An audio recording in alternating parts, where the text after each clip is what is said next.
Hi, my name is Nathan Faught, and I am a Master's of Science in Strategic Leadership student at Oklahoma Wesleyan University. And I would like to present to you my master's thesis, which is titled Strategic Leadership in Organizations That Have a Business as Mission Focus.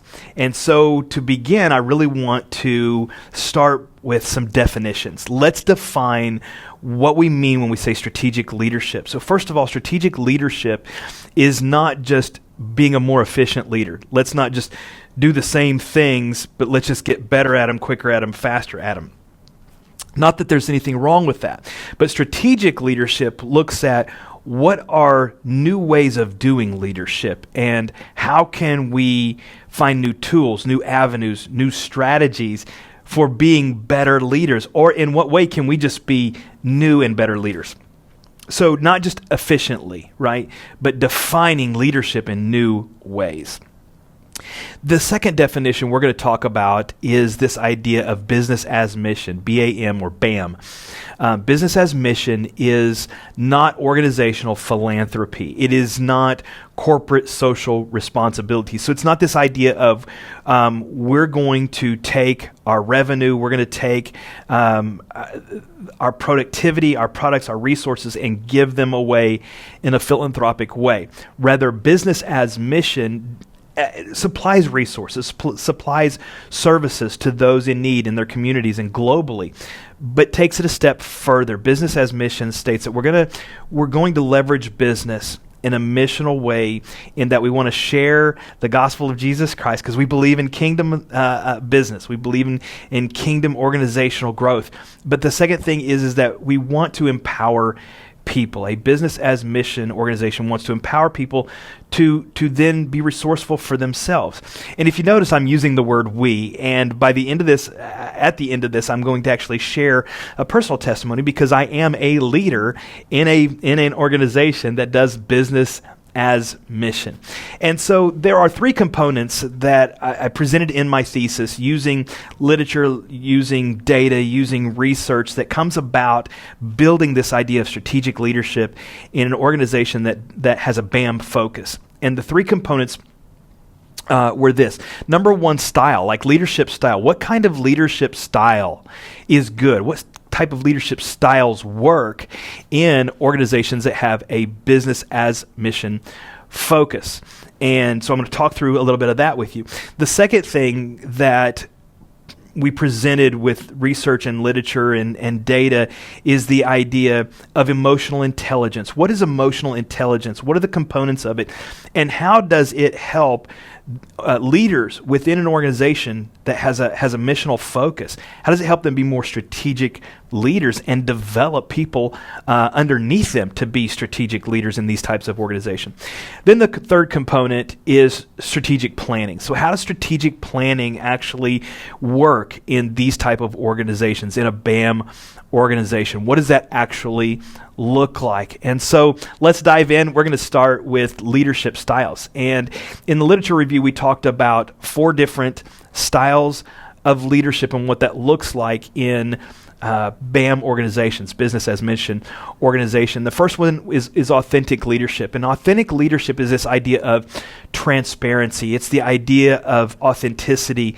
In fact, those two terms are often used in the research interchangeably, transparent leadership or authentic leadership. And it's this idea of being a self-aware leader, being a leader that has this internal moral compass that they're driven by, to really just be balanced in their life and then have a relational transparency. The idea that I found in authentic leaders was that they wanted to share their lives. They wanted to share their mistakes, their wins, their victories in such a way that others could learn from them. An authentic leader might step back and say, you know what, I don't want you to make the same mistakes I made.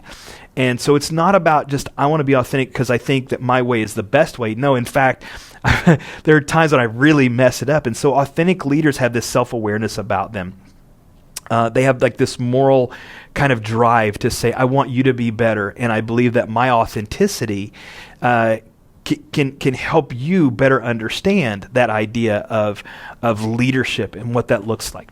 The second leadership style that is presented in the thesis is the idea of servant leadership. And it's almost a bit of a paradox, like servant and leader, because a lot of times when you're comparing these two, you see definitions and data that says, well, a servant is one who's being served and needs service, right? And a leader is the one who's supplying that. And so it's almost counterintuitive when you talk about this. But when you really begin to take a look at servant leadership, it really is about helping others, serving others, helping them by being resources to them. One of the greatest servant leaders of all times is Jesus Christ. And he's constantly teaching, he's constantly developing, but he's also constantly serving those who are underneath of him. And there were some really interesting words that were used during the research, some phrases, some terminology that kept coming up when we begin to look at servant leaders. And I want to just give you a few, and I'll share with you a graphic that shows what this looks like. But words like sharing, words like humility, words like vision and wisdom, terms like authentic self and accountability begin to come up when we start talking about this idea of servant leadership. There's also some factors involved that came out of this when we're talking about pre-existing factors, like some things that happened prior to really this idea of servant leadership. And first of all is context and culture. So you really have to step back and look and say, okay, what is the context and what is the culture that servant leaders meet? Like, what are they looking for? What they have an understanding of the culture that they're serving, right? They also understand their own leadership attributes. They know, they're able to say, you know what, I can serve in these areas, but I don't have the attributes to serve maybe in these areas. So there's a realistic side of that. And then the third thing is that servant leaders are very aware of follower receptivity, or the people that they're serving. They're very aware of the receptivity. In different cultures, being served means something very different than in other cultures. And so servant leaders have kind of this pre-existing factors that they take a look at when it comes to serving the people in a leadership capacity, even organizationally. The third leadership style is transformational leadership, and transformational leadership implies this idea of the transformation that happens in the people or in the organization that a leader is serving, right? And so it's not about how do I transform as a leader, how am I growing as a leader, because there always is that aspect. We want to grow and we want to develop as leaders, but the research really began to talk about and present this idea of development of the people, the transformation that happens in the organization, the transformation that happens in those that a leader is impacting. And there's this idea of four key factors that kind of came out of it when you see transformational leaders.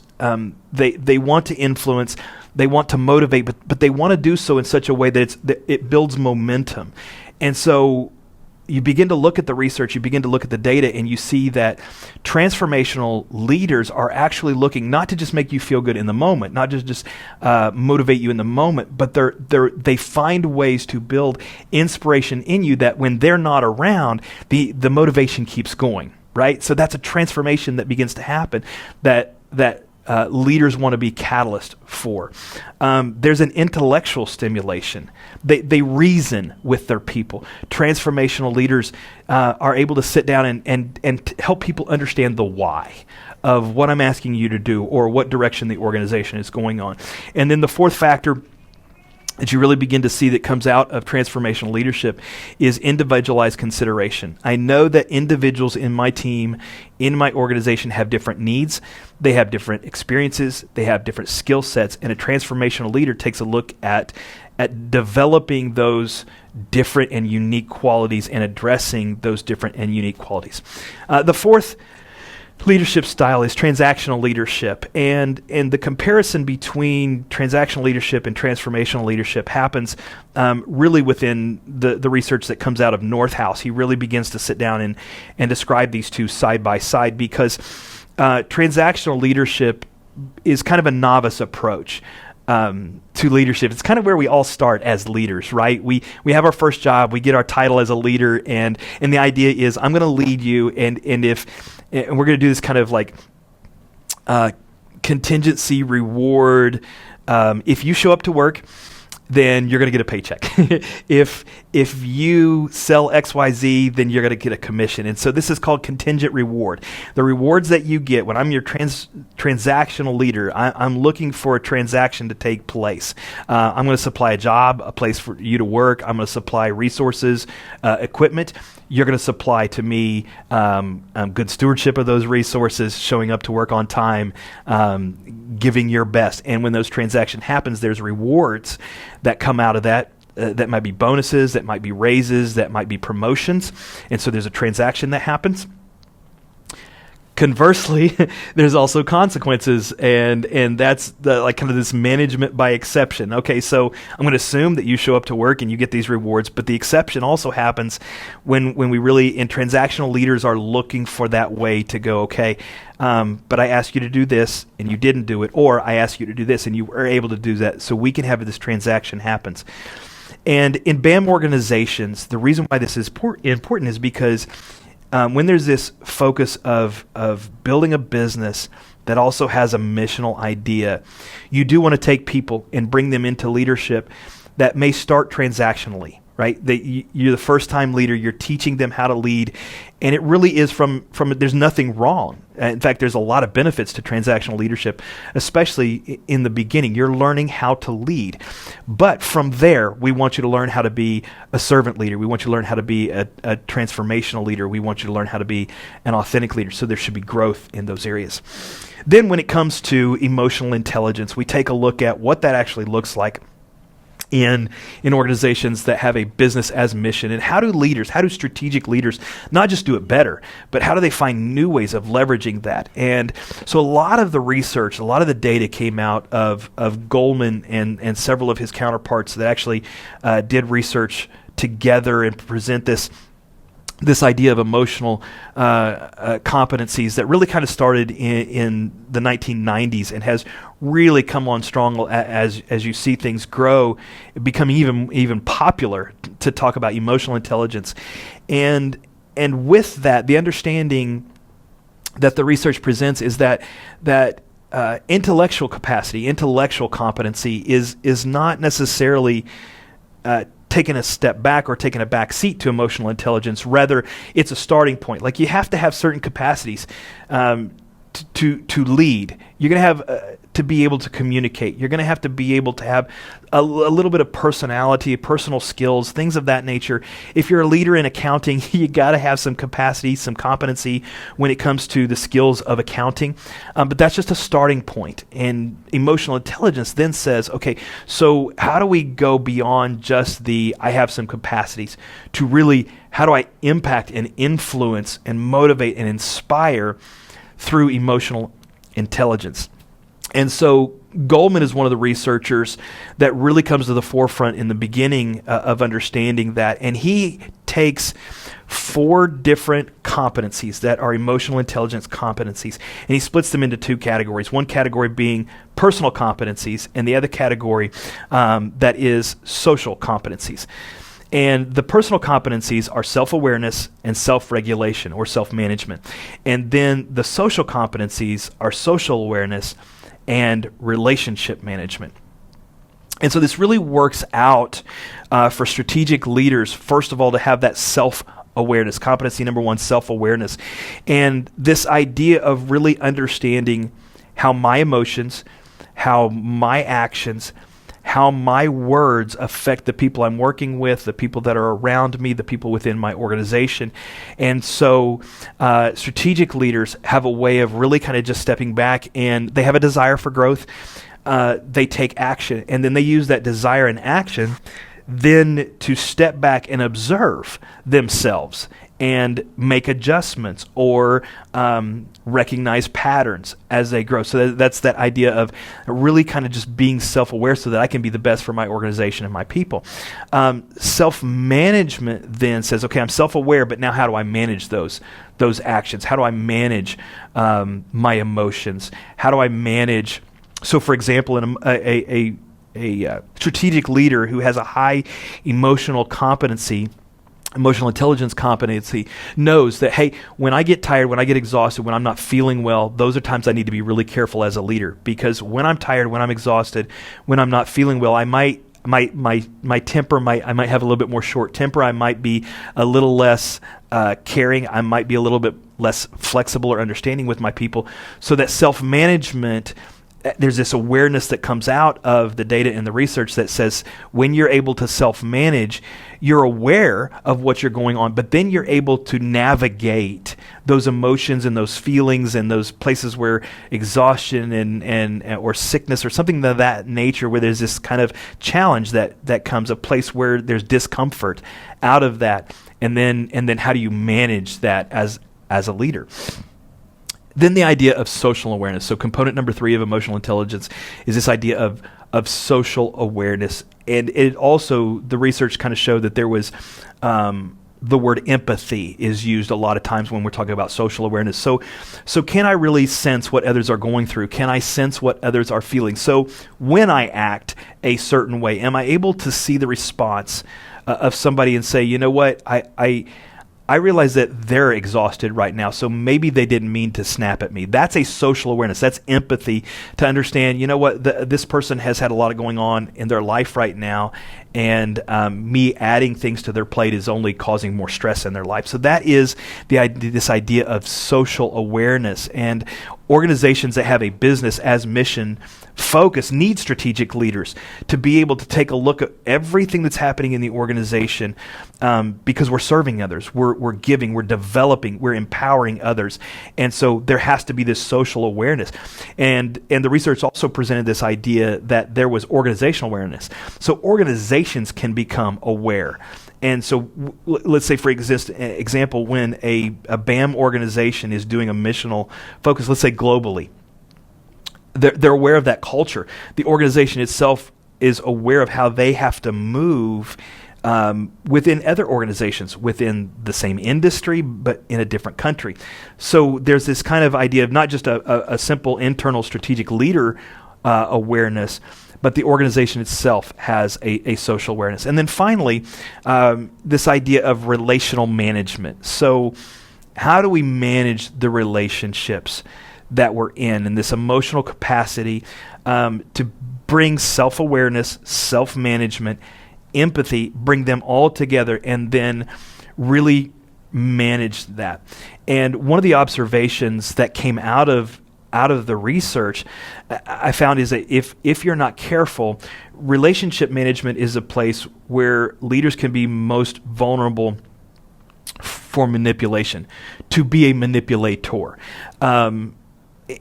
And really, a strategic leader looks for ways to help that emotional intelligence, bring them to a place where I'm managing this relationship so that both of us leave here successful, that both of us leave here being developed and feeling valued.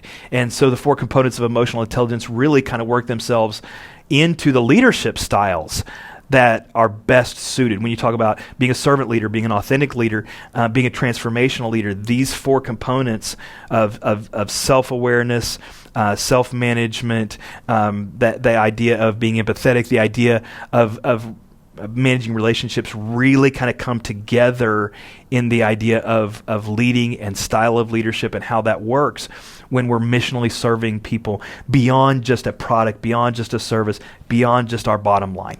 And then finally, strategic planning. So we take a look at strategic planning, and strategic planning answers 3 questions. And the data that come out of it answers 3 questions. And the idea, first of all, is where are you? So as an organization, you've got to do your due diligence. You got to sit down and take a look. As leaders, you got to sit down and say, where are we? What are the laws? What are the mandates? You might even be looking at what is the market data that says where we're at competitively in that idea. So where is it that you want to be, or I'm sorry, where are you at now? Where are you currently at now? So that due diligence says, okay, this is the constraints that we're under right now, and then this idea of where do you want to be? So we know where we are. There's a realistic idea. So then we've got to begin to know, okay, so we want to be this. We want to be able to do these things. We want to be able to empower people a certain way if we're a BAM organization. We want to be able to serve different cultures in these ways. This is where we want to go. And then so you got where you're at, you've got where you want to be, and then the final process of strategic planning then is how do you actually get there? And again, strategic planning, like strategic leadership, is not just about being more efficient. And so organizations can be more efficient. Let's do it faster than our competitors. Let's do it a higher quality than our competitors. Let's do it cheaper than our competitors. But that's not strategic. Okay, so strategic planning then is not just organizational efficiency. Strategic planning is how do we do it in better ways, or how do we do it in new ways, rather. We don't want to just do the same things. We want to do the same things in new ways, or just let's do new things that have maybe never been done before. And one of the neat examples that came out of researching this idea is Cirque du Soleil. Porter actually talks about how that the three-ring circus industry has really waned and is almost a dying breed. The three-ring circus almost just does not exist anymore. Animal rights and different things of that nature have come along. And so Cirque du Soleil says, we're going to do circus a different way. Instead of animals and three rings, we're going to have lights and fog and lasers and acrobats and music, and it's all going to be timed together. And so that is strategic planning. That's strategic organizational movement into a market that says, okay, we're not just going to do the same thing and do it better. We're going to do something new. We're going to create a new industry within an industry, so to speak. And that's that idea of strategic planning. Where are you at? Where do you want to be, and how do you get there? And do it in new ways. Do it in different ways than it's ever been done before. And so the idea that leadership style, along with emotional intelligence, along with strategic planning, begins to say, okay, well, how do all of these three things begin to work together? What questions do they answer? And so specific questions are how does an organization with a business as mission focus go after the right kind of leaders? They do this. The answer then, the resolution then, is they go after leaders who can be authentic, who can be transformational, who can be servant leaders, and not just by checking those boxes, but there's an emotional intelligence aspect of it. They really do care. They're authentic not just because they think it's a good idea and that it'll help them be a better leader. They're authentic because they really believe that by doing so, people around them will grow and develop. When it comes to transformational leaders, so how does that help a business as mission organization really impact their world? So it's this idea of, I don't grow unless my team grows. I don't win unless my team wins. But when my team wins, when the people around me grow, then there's true transformation that begins to happen. And that emotional intelligence aspect works with the strategic planning to say, okay, we're not just going to try to get people to be more efficient. We're not just going to try to get people to do the same old things, but just keep them doing better. There's true transformation that happens when we're self-aware and when we have the empathy of and the awareness of whether other people are. So again, where are you at? Where do you want to be? How do you get there? So emotional intelligence does the same thing. So I'm self-aware. That's where I'm at. Where do I want to be? And how do I get there? It deals with this idea of the self-management and the relational management of bringing people along with me, which is this idea of transformational leadership. So you kind of begin to see all of them work together in a business as mission kind of focus. These three things of style, leadership style, emotional intelligence, and strategic planning are all interwoven together to really help this BAM organization or BAM organizations be more strategic, and their leaders be more strategic in looking for new and better ways. I want to conclude my time with you by using my own personal example that I hope will kind of bring all this together and show you a little bit about what it looks like strategic leadership-wise to work in a business as mission organization. So in March of 2018, I came on board as the Vice President of Development for Success Vision. We are an optical company, and we are doctors and opticians in Arkansas, Kansas, Missouri, and Oklahoma. That's our business side of it. The mission side of it is we leverage our profits, we leverage our P&L, we manage our operating expenses, we manage our cost of goods so that twice a year we can take our employees, go into underserved nations, underserved areas, and set up eye clinics. And while our staff is doing what they do in the United States, let's say we go this last January, I went to South Africa. We're in South Africa. The same things that we're doing back here in the United States in our daily business, we then take into South Africa and we do eye clinics. And so we're serving, we're putting our results and our benefits and our profit and loss, we're putting our profits to use to actually bring eye care to people who cannot afford it, who don't have access to eye care. While we're doing that, while the people are actually in the clinics, we partner with other staff members and people that we're connected with who are actually ministering to people outside of the clinic. And so we are then have this kingdom sharing of what's happening, of faith outside of the tents that the clinic is happening inside. While all this is going on, so that's philanthropy, right? But while all of this is going on, while we're on ground, then we are teaching those who are there, those who are not going to get on the plane and go back with us. We're training the local leaders how they can then develop business. What are the local businesses?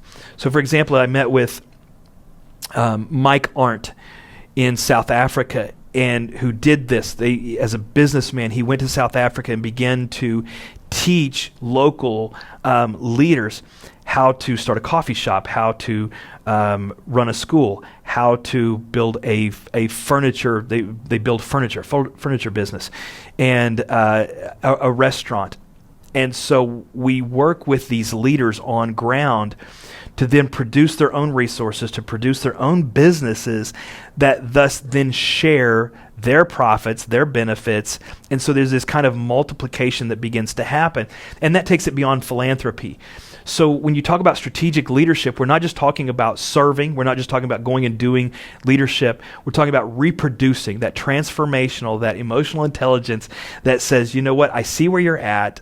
I see it with empathy, and I can address the relationship management so that we're not just going and giving resources, but we're leveraging strategic leadership in our organizations so that then we can reproduce this somewhere where they don't have access to this, and not only give it there, but help them reproduce it in somewhere else.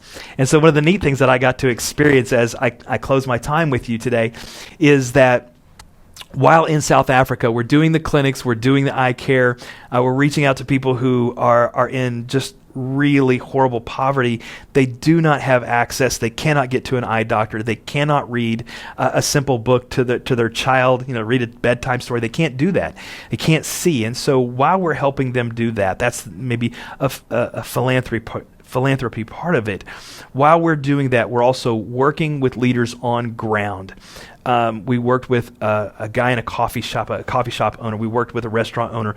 We worked with a guy who builds furniture, to then show them how they could use their business, leverage their business, strategically leverage what they're doing then to reach those who can't do it for themselves. we showed them how to get access to reading glasses, which you could pick up in just about any retail store here in the United States. And we showed them how to get access. So they leveraging their profits to get access to reading glasses. We showed them how they can help people be able to look at the chart and say, okay, well, you need this reading glass, you need this prescription reading glass. And so we left behind the equipment for them to be able to reproduce and do it themselves. And so there is this idea that business as mission organizations need strategic leadership. They need authentic leaders, transformational leaders. They need transactional leaders. But they need them to be able to put then together the pieces of emotional intelligence. We're self-aware. We're socially aware. We're able to regulate our own internal awareness, and we're able to regulate relationships in such a way so the leadership begins to use emotional intelligence then for a way to do strategy different, to do strategic planning, organizational focus in a different and new way. And it has been a blessing of mine to really dive into this information. And I want to encourage you. So the takeaway, not only for me, the takeaway for you is get involved. There are organizations all across the United States that are doing this idea of business as mission. Just pop open Google and type in business as mission. There's some great organizations out there. Or maybe you're the type of leader that wants to start a business as mission organization. And so I thank you for your time. I thank you for allowing me to present my thesis, my research, my thoughts, the results and recommendations. It's been an amazing journey, and I appreciate this time together so much. Thank you.